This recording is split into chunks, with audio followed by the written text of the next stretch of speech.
right, welcome back, everybody. Now, 19 Eurozone leaders are today expected to meet to discuss the Greek referendum no result and the country's economic crisis.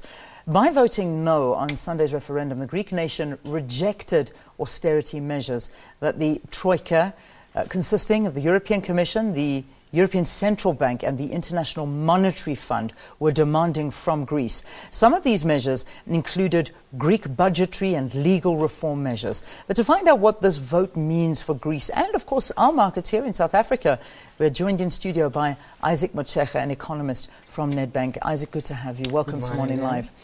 You know, whenever we talk about financial things and whenever we start talking about markets, we've got the viewers writing in and saying, please put this in English for us, because we don't understand all of these terms. So let's do that. Let's put this all in English today.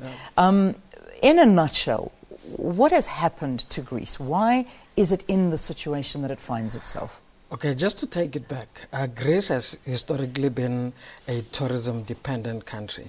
I mean, the biggest sector in Greece is tourism. It has come down, but in 2013, it contributed about 16% to the GDP of Greece. And when you look at the services sector, which the tourism sector is a big part of, you know, services contribute about 80% of that economy. So you'll see that they've got a very small industrial base. So they are not an economy which is expecting a lot of goods. They depend a lot on tourism. With the adoption of the euro in 1999 and Greece joining in 2001, it suddenly became more expensive to visit Greece because, indeed, you know, like the euro is a very strong currency, stronger than even the US dollar. Now tourism numbers have fallen sharply and that economy has shrunk. This is basically what has happened to Greece. Yeah. So in a nutshell, that's what happened. Their currency before the euro was the drachma. And I mean, I remember visiting Greece when the drachma was around and then visiting when the euro was around. And there is a major difference between the two. Absolutely. Now, when we see Greeks going out and voting no, are they wanting to leave the Eurozone, or are they basically putting all of their trust and hope that their Prime Minister is going to come up with a new deal that'll save this country?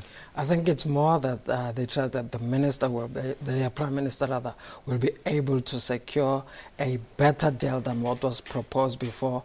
I don't really believe that the Greeks want to leave the Eurozone because they are probably aware of the likely pain they would have to take if they were to leave the Eurozone, although it looking like, you know, that is what Greece needs because, you know, like I said, it's an economy which is very dependent on tourists, and they need a weaker currency to really revive that sector right now, and the euro is not that currency. So what they are hoping for is that the Prime Minister will be able to secure a new bailout package, but I don't believe that it's going to be that easy. The ball is on the court of the Greeks now. They really have to come up with a workable proposal, because the thing is, you know, they cannot keep on getting bailout packages without really making sure that they turn their economy around. That economy has shrunk by about 30% since 2008, and they really need to do something. They need to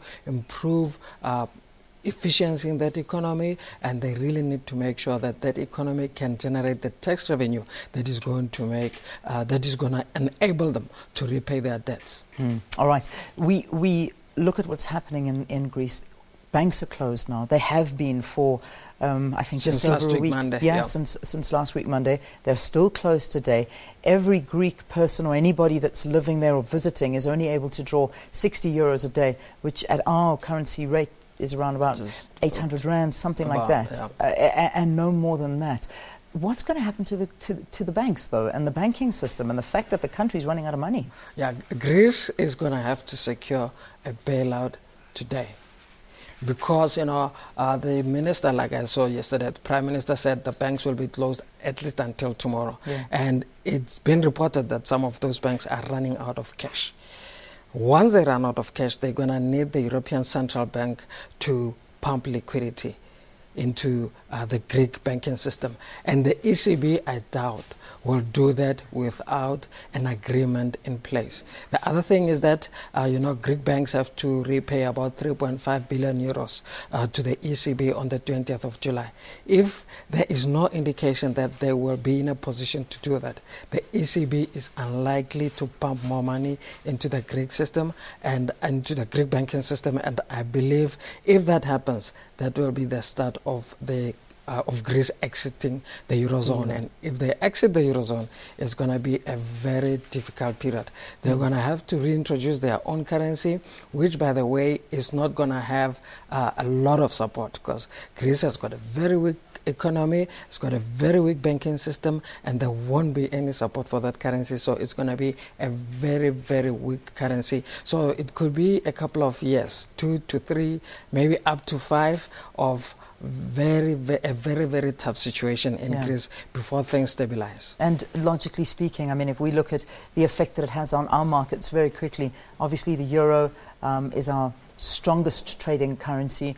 We follow it very, very closely, and it will have that adverse effect on us. Well, encouragingly, since last week we've been watching markets. The response has been muted. Like yesterday they ran weekend debate, but if we have to go back and compare previous episodes, for instance, the 28 crisis, the 97 Asian crisis, the fall has been moderate. So markets are sort of differentiating between South Africa, if I can use South Africa, and Greece, for instance. And that situation really is not going to really hurt us. For instance, like we were hurt by previous financial crisis.